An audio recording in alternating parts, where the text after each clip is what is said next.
One of the changes to how Albertans receive healthcare involves nurse practitioners.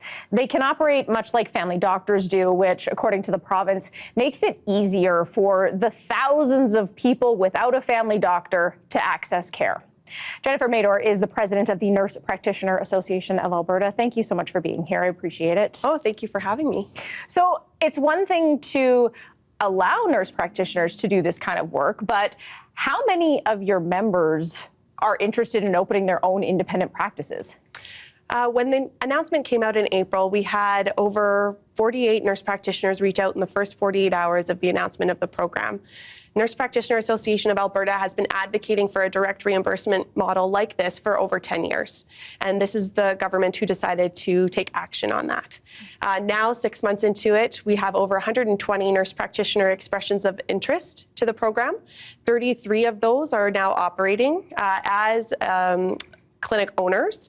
So when I say clinic owners, I mean that they are independent nurse practitioners, maybe have opened their own shop, but most of them have teamed up with a multidisciplinary care team to provide care to patients. And we'll have 50 nurse practitioners operating by the end of the year.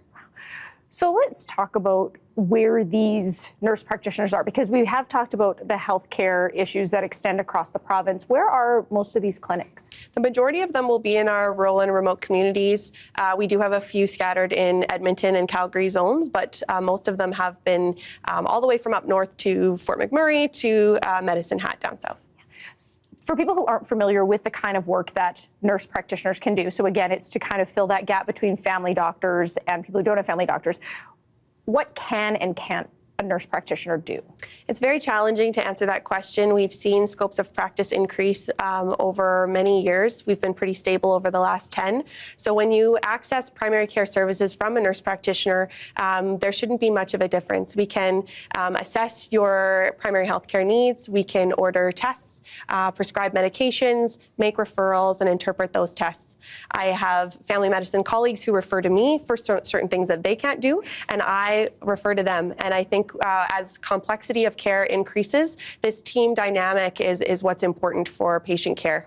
Yeah. Do you expect more clinics to open? I hope so. We need more access for primary care services in general. So it's an all hands on deck situation.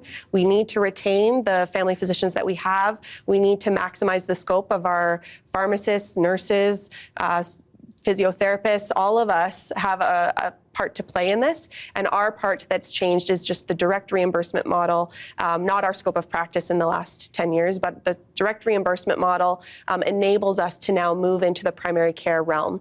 In Alberta, over the many years, we've moved mostly in the acute care setting because that's where the employee-based models have been available to us. This now allows another option. Do you think that this could be an eventual model that just fills in not all of the gaps, but I mean, we continually talk about how family doctors are going.